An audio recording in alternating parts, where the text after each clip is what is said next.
السلام عليكم إخواني أخواتي.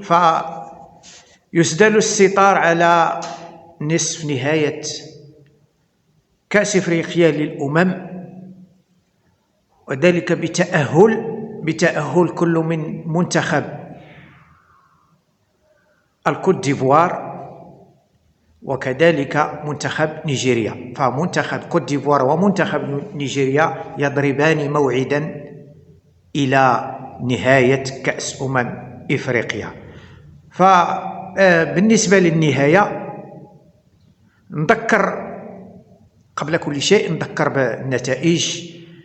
فمنتخب نيجيريا تمكن من الانتصار على منتخب جنوب إفريقيا اللي تلاقينا معاه في دور الثمن. منتخب جنوب إفريقيا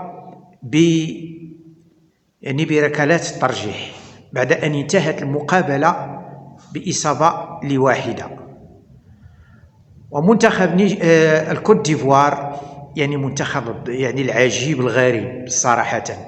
منتخب الكوت ديفوار تمكن من الوصول إلى النهاية بعد انتصاره على جمهورية الكونغو بإصابة ل0. جمهورية الكونغو اللي كانت معنا في دور المجموعات، ووصول جمهورية الكونغو إلى نصف نهاية هذا يدل بأن المجموعة اللي كنا فيها مجموعة كانت شيئا ما فيها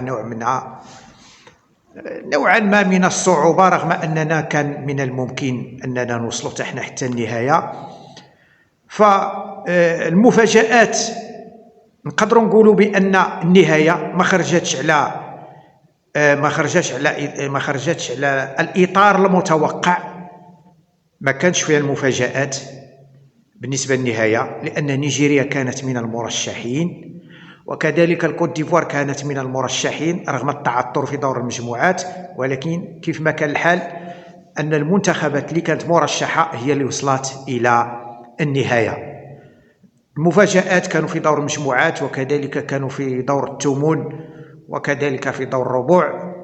هنا فين كانوا المفاجآت وخروج عدة فرق قوية مبكرا كالمغرب كمصر وتونس وكذلك الكاميرون.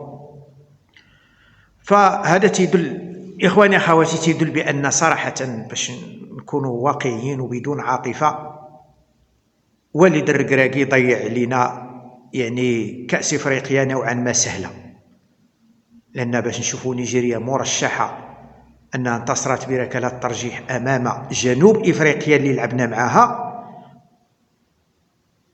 وكنشوفوا الكوت ديفوار انتصرت بصعوبة بإصابة ل0 على جمهورية الكونغو اللي كانت معنا في المجموعات. فصراحة والد الركراكي يتحمل كامل المسؤولية، لأن كان من المفروض أننا نوصلوا على الأقل بعدا للنهاية، بطولة إفريقية كانت نوعا ما سهلة. إذن إخواني أخواتي، أكرر وأذكر بأن جنوب إفريقيا ونيجيريا سيلعبان نهاية كأس إفريقيا. نيجيريا كانت مرشحة بقوة وكذلك الكوت ديفوار، ولكن الكوت ديفوار اللي هو الفريق العجيب الغريب، كيف أنه كان على وشك الإقصاء لولا انتصار المغرب على زامبيا. هذا الانتصار اللي أهل الكوت ديفوار. ما الكوت ديفوار كانت ستقصى من دور المجموعات.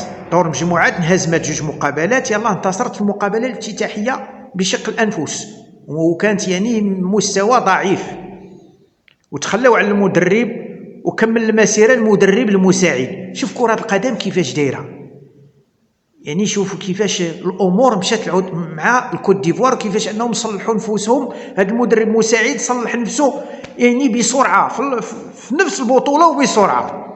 للاسف عكس السي وليد، مع كامل احتراماتنا ليه، اللي صراحه بقى لاعب بنفس النهج بنفس التكتيك بنفس الطريقه، رغم ان العيوب كانت واضحه، وزاد كملها في المقابله مع جنوب افريقيا في دور الثمن. التشكيله كانت خطا، كانت الامور ما هياش طريقه، بقى معتمد على نفس الطريقه للاسف الشديد.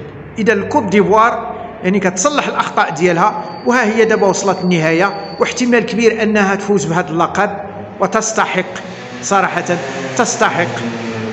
لأنها اجتهدت، لأنها يعني نقدروا نقولوا بأنها صلحت الأخطاء ديالها واستطاعت أنها توصل للنهاية. فهنيئا للفريقين، ونتمنى أن تكون مقابلة في مستوى الحدث، نهاية يعني في مستوى كبير إن شاء الله تعالى. ونتمنى كذلك التوفيق لمنتخبنا الوطني اللي استطاع باش يحيي الكوت ديفوار والمنتخب ديالنا التقصى، بينما الكوت ديفوار اللي حياها المنتخب المغربي بعد ما كانت الكوت ديفوار غتقصى ها هي وصلت للنهايه، وحنا تقصينا بكري في دور التمول. باش تعرفوا كرة القدم كيفاش دايره. فاخواني اخواتي، الى اللقاء.